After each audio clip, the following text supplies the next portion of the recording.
नमस्कार, मैं आचार्य सूरज कुमार। संस्कृत सूरज के इस चैनल पर आपका एक बार फिर स्वागत है। हम लोग आज महाकाव्य श्रृंखला में रघुवंश महाकाव्य पढ़ने वाले हैं, इनके रचयिता कालिदास जी हैं। तो आज शुरू करते हैं ये सेशन। संस्कृत शिक्षकों के लिए तो बहुत ज़रूरी है ये रघुवंश का पढ़ना। इससे परीक्षा में प्रश्न भी पूछा जाता है और जानकारी भी होनी चाहिए। और बिहार एसटीटी जो तैयारी कर रहे हैं उनके लिए, उनके दृष्टि से भी, उनकी परीक्षा की दृष्टि से भी ये पाठ महत्वपूर्ण है। तो आइए पढ़ें।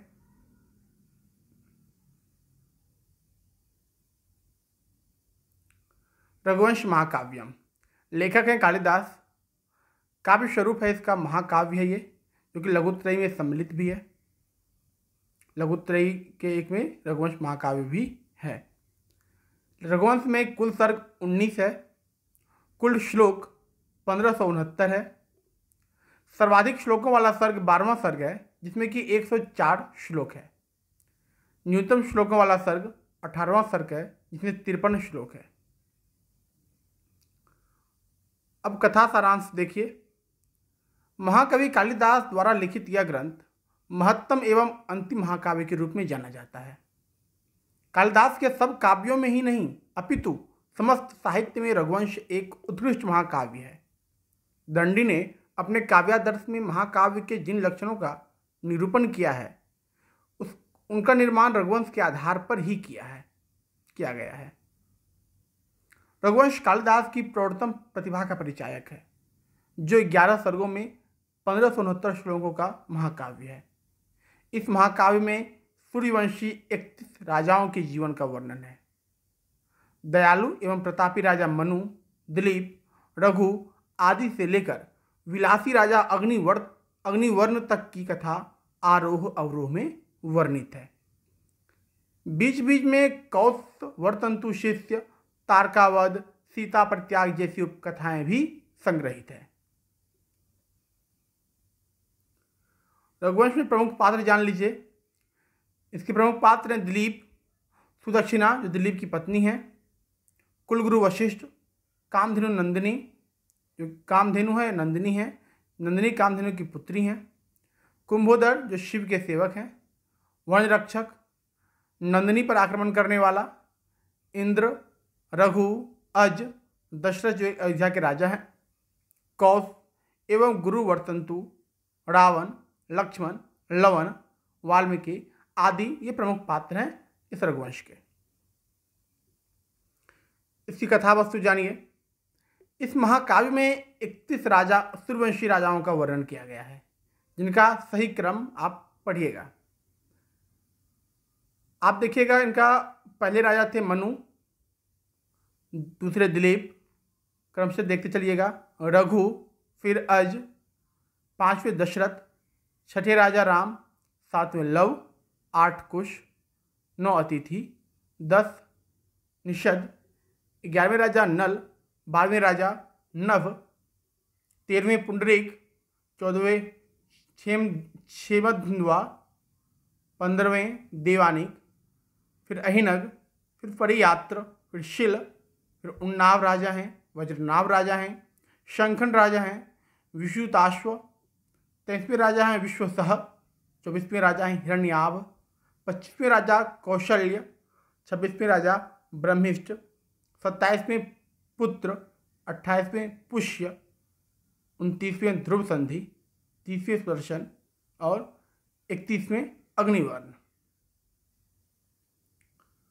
कुछ तथ्य याद रखने के लिए आपको देखिए, इसमें मनु जो पहले राजा आपने पढ़ा, इनका केवल नामोल्लेख ही प्राप्त होता है इस महाकाव्य में। इस महाकाव्य का प्रारंभ राजा दिलीप के वर्णन से एवं समाप्ति राजा अग्निवर्ण के वर्णन से हुई है।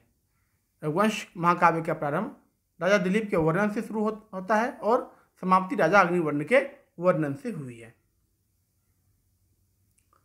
अब राजाओं का वर्णन इस प्रकार है कि आप जो पढ़ेंगे पूरे 19 सर्ग, उसमें किस सर्ग में कौन से राजा का चर्चा है उसे समझिए।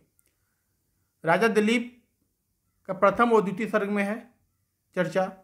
राजा रघु का तृतीय, चतुर्थ और पंचम सर्ग में है। राजा अज का पंचम से लेकर अष्टम सर्ग तक है। राजा दशरथ का अष्टम से दशम सर्ग तक कहानी बताया गया है, उनके बारे में बताया गया है।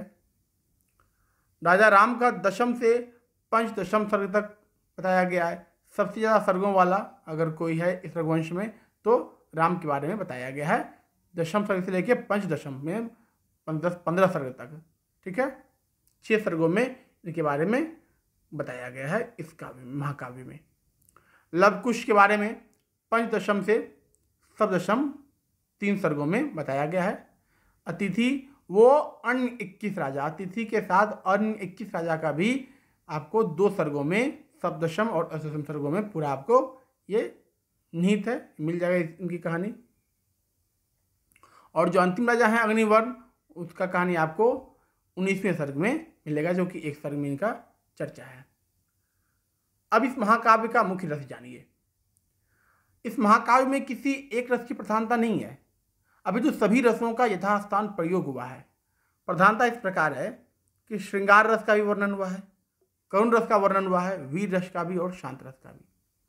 श्रृंगार रस का वर्णन अग्निवर्ण विलास वर्णन में हुआ है, करुण रस अजविलाप वर्णन में, वीर रस युद्ध प्रसंगों में, शांत रस वाल्मीकि आश्रम वर्णन में आप पढ़ेंगे, रघु वर्णन में पढ़ेंगे।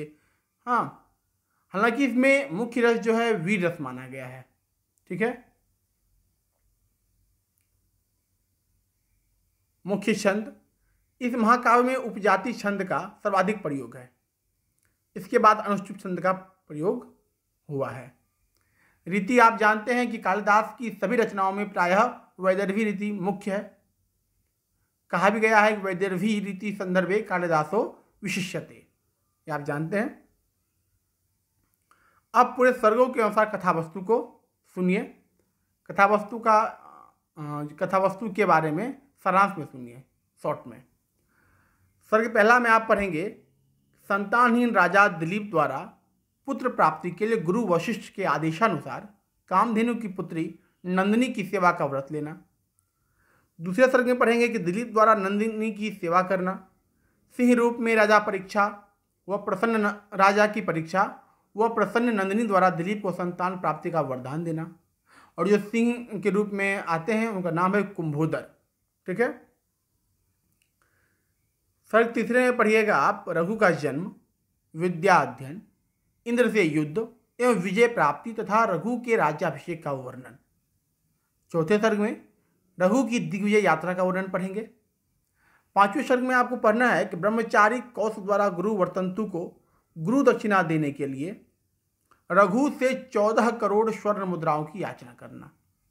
याचना पूर्ति के लिए रघु द्वारा कुबेर पर आक्रमण की योजना बनाना, कुबेर द्वारा धन दृष्टि करना, प्रसन्न कौश द्वारा रघु को पुत्र प्राप्ति का आशीर्वाद देना, फिर अज का जन्म तथा अज का, वहाँ अज होगा, आज नहीं अज होगा वहाँ पे, अज का जन्म तथा अज का इंदुमती स्वयंवर के लिए प्रस्थान कर जाना। ये सब आप पूरे पांचवें सर्ग में आप पढ़ेंगे। छठे सर्ग में आपको पढ़ना है इंदुमती स्वयंवर वर्णन। सातवें सर्ग में अज इंदुमती विवाह वर्णन पढ़ेंगे आप, प्रतिस्पर्धा राजाओं से युद्ध और अज की विजय, ये सातवें सर्ग में उल्लेखित है। आठवें सर्ग में अज का राज्याभिषेक, दशरथ का जन्म, इंदुमती वियोग व अज का विलाप, ये आठवें सर्ग में आपको पढ़ने को मिलेगा। नवें सर्ग में दशरथ का मृगया शिकार वर्णन आप देखेंगे, श्रवण कुमार की हत्या और दशरथ को शाप प्राप्ति, ये नवें सर्ग में ही हुई, ये सब घटना हुई है। 10वें सर्ग में जब आप पढ़ेंगे तो दशरथ द्वारा पुत्रदृष्टि यज्ञ करना, तदुपरांत राम, भरत, लक्ष्मण व शत्रुघ्न का जन्म होना। 11वें सर्ग में सीता स्वयंवर व चारों भाइयों का विवाह मिलेगा आपको, क्योंकि आपने पढ़ा, मैंने बताया अभी जस्ट कि 10 से लेकर 15 सर्ग तक आपको पूरे राजा राम के बारे में पढ़ना है, पूरे उनसे जुड़े हुए पूरे कहानी को पढ़ना है। तो 11वें सर्ग में आप पढ़ेंगे सीता स्वयंवर और चारों भाइयों का विवाह। 12वें सर्ग में राम वनवास, सीता हरण, राम रावण युद्ध एवं रावण वध का वर्णन, ये सब 12वें सर्ग में आपको मिल जाएगा। 13वें सर्ग में आप राम का पुष्पक विमान से अयोध्या आना। 14वें सर्ग में राम राज्याभिषेक व सीता को त्याग करना। 15वें सर्ग में लव कुश का जन्म व राम का स्वर्गारोहण। 16वें सर्ग में मिलेगा आपको पढ़ने के लिए कुश का राज्याभिषेक, वह कुमुद्वती से विवाह करना। कुश का राज्याभिषेक होता है और कुमुद्वती से विवाह होता है। ये 16वें सर्ग में इसका वर्णन है। 17वें सर्ग में कुश का स्वर्गावास व कुशपुत्र अतिथि का राज्याभिषेक करना। 18वें सर्ग में आप पढ़ेंगे अतिथि व उसके वंशज 21 राजाओं का संक्षिप्त वर्णन। देखिए 18 में ही पूरे 21 राजाओं का संक्षिप्त वर्णन भी बता दिया गया है और अतिथि के बारे में भी बताया गया है 18वें सर्ग में। अब बोले इसके बारे में अलग अलग सर्ग क्यों नहीं बनाया गया? तो ये सब राजा जो हैं तो भोग विलास टाइप के राजा थे, मतलब राजा सिर्फ पद संभाले हुए थे, इसलिए इस बारे में कुछ विशेष नहीं बताया गया। 19वें सर्ग में आप पढ़ेंगे अग्निवर्ण का राज्याभिषेक, जो कि अंतिम राजा थे अग्निवर्ण, उसकी अत्याधिक विषयाशक्ति, राजक क्षमा से प्रीत होकर उनका स्वर्गवास, उसकी रानी का राज्याभिषेक हुआ, गर्भस्थ बालक के उत्तराधिकारी होने का अमात्यों द्वारा निर्णय। ये सब पूरा पढ़ेंगे आप सर्ग 19 में, पूरा कहानी इस बारे में। अब जो मुख्य तथ्य जानिए रघुवंश का। सूर्यवंश के राजाओं के वर्णन में कालिदास वाल्मीकि रामायण में दी गई वंशावली का अनुसरण न करके वायु पुराण विष्णु पुराण में वर्णित वंशावली को ग्रहण किया है। याद रखिएगा कि सूर्यवंश के राजाओं के वर्णन में कालिदास वाल्मीकि रामायण में दी गई वंशावली का अनुसरण नहीं किए हैं, बल्कि वायु पुराण विष्णु पुराण में वर्णित वंशावली को ग्रहण किया है। रघुवंश का नायक कोई एक व्यक्ति नहीं है, अपितु एक वंशी सूर्यवंश, एक वंशी जो है अनेक राजा ही हैं। ठीक है, एक नायक कहना मुश्किल है, लेकिन फिर भी बताया गया है नायक।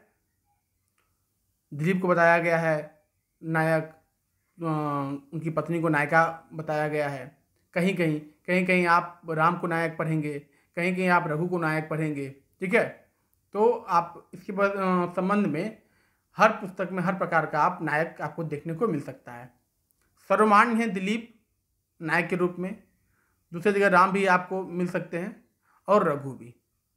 इनकी चर्चा आप किसी विशेषज्ञ से मिलके पूछ सकते हैं कि रघुवंश का नायक क्या डिसाइड किया है उन्होंने, क्या बताएंगे वो आपको। ठीक है, अब आइए रघुवंश के इस वस्तुनिष्ठ प्रश्न पे।